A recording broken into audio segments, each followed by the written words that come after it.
Pessoal, vamos lá com o nosso vídeo. Olha só, o meu Zema foi o assunto do dia. O senhor me ouve bem? Ouvo muito bem. Bem, o assunto, como todo mundo já deve ter visto no noticiário, é que o Gilmar Mendes encaminhou uma notícia-crime ao Alexandre de Moraes, que é o relator do inquérito das fake news, dizendo que o Zema vilipendia não apenas a honra e a imagem do Supremo Tribunal Federal, como também a própria pessoa do Gilmar Mendes. O Gilmar Mendes faz referência a um vídeo que o Zema publicou nas redes sociais. A gente vai tratar um pouco desse vídeo mais à frente. Gilmar diz que, valendo-se de sofisticada edição profissional e de avançar dos mecanismos de deepfake, o vídeo emula a voz de ministros do STF para travar diálogo que, além de inexistente, tem como claro intuito vulnerar a rigidez dessa instituição da República com o objetivo de realizar promoção pessoal. Bem, vou colocar minha opinião aqui. Para começo de conversa, eu nem sabia da existência desse vídeo, tá, pessoal? Por quê? Porque o Zema, ele é um resíduo, né? Ele é uma sobra, ele é um excremento do bolsonarismo, ele é um resto do bolsonarismo. Ele tem 3% nas pesquisas eleitorais.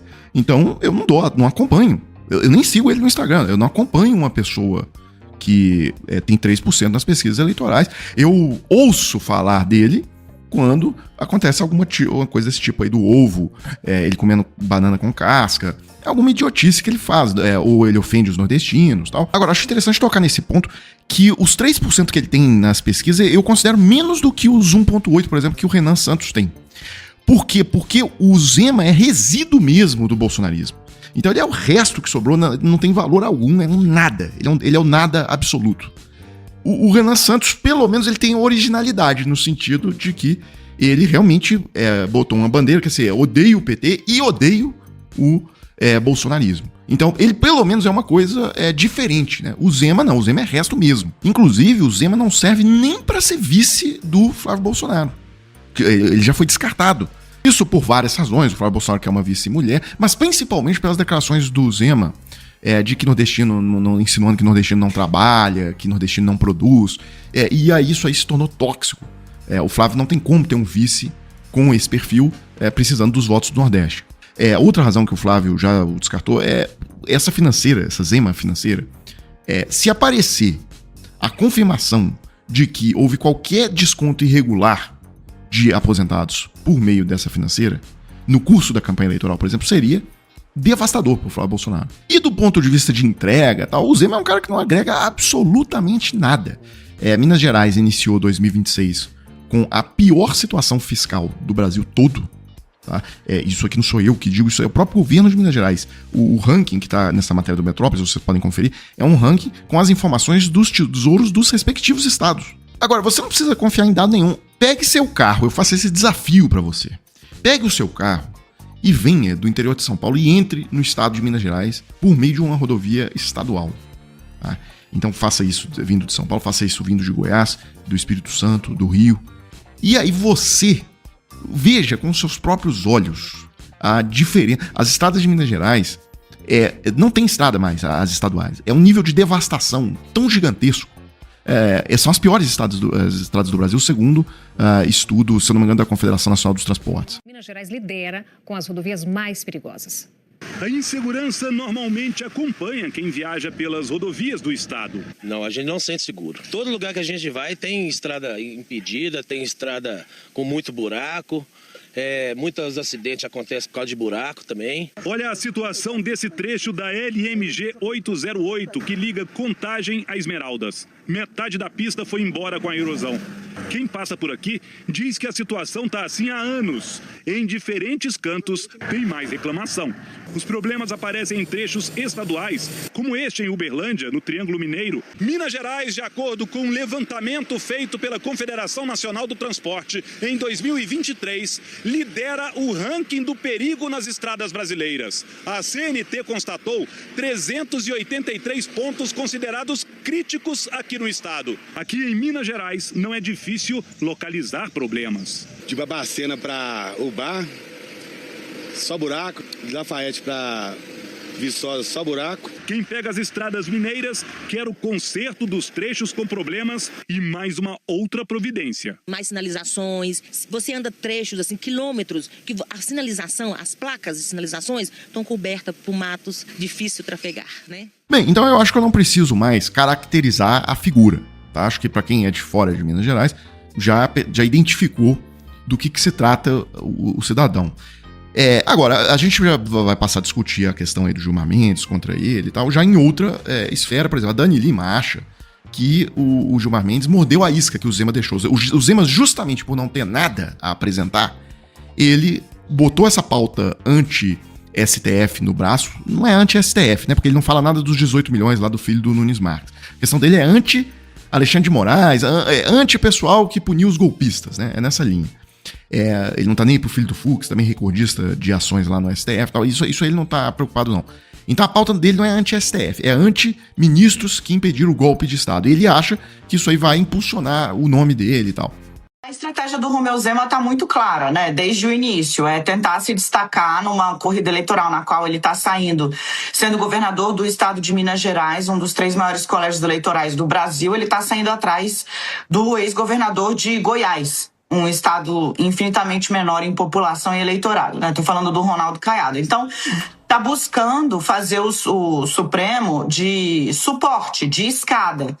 E o Supremo está mordendo a isca, porque poderia entender o ex-governador como uma peça que, nesse momento, demanda menos atenção, né? Mas não, o ministro Gilmar Mendes tem se mostrado reiteradamente... Assim, concordo que do ponto de vista político é isso aí que a Dani Lima falou. Agora, tem um problema, né? O Zema fez um vídeo em que ele acusa o Gilmar Mendes de ligação com o PCC. Tá? Ele acusa o Gilmar Mendes de bloquear ali investigações de recursos associados ao PCC, bloquear coisas de lavagem de dinheiro, ou seja, proteger o PCC, portanto, ser associado ao PCC. Agora, isso é uma das calúnias, somente, que o Zema faz contra o Gilmar Mendes.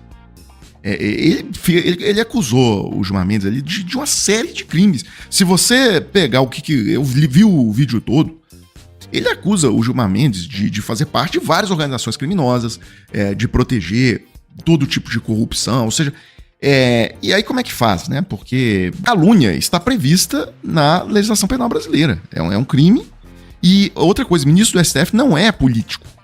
Então aquela tolerância maior que há, digamos, de críticas à política, mas os ministros do STF não são políticos. Então a interpretação que há quando você calunia um ministro do STF é equivalente a de quando você calunia um vizinho seu e tal. E aí...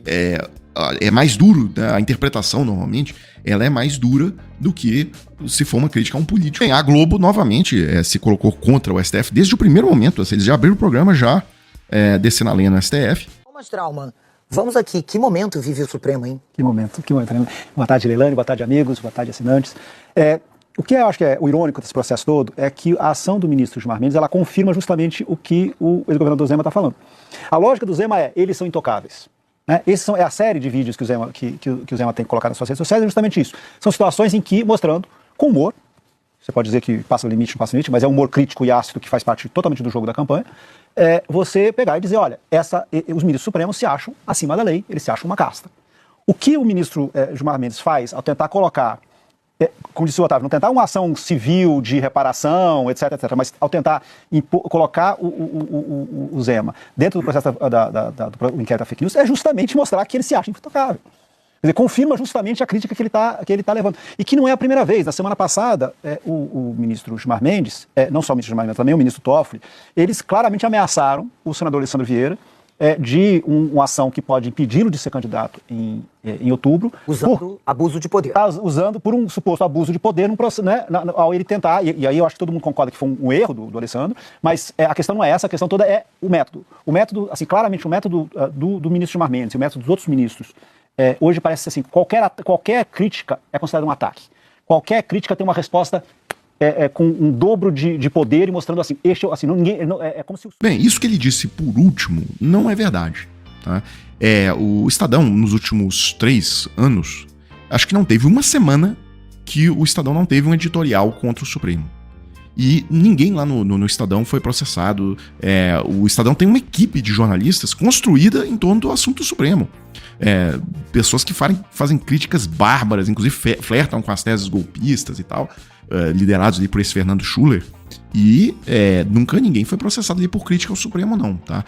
A questão central é que o Zema, ao acusar Gilmar Mendes de colaborar com o PCC e tal, qual que é o limite, né? Novamente a gente volta para esse tema. Qual que é o limite que você pode caluniar uma pessoa e o ministro do Supremo, o ministro do Supremo ele é sujeito de direitos igual às outras pessoas. Se você acusar alguém na rua de ser ligado ao PCC, essa pessoa pode ser processada. Mas aí quando é o ministro do STF não pode, como é que fica essa questão? A única coisa que eu concordo é que o instrumento do inquérito das fake news não é o mais adequado para isso. O correto seria entrar com uma notícia crime, uma representação lá na PGR, e a partir disso é um processo privado mesmo, basicamente ali de calúnia, tá?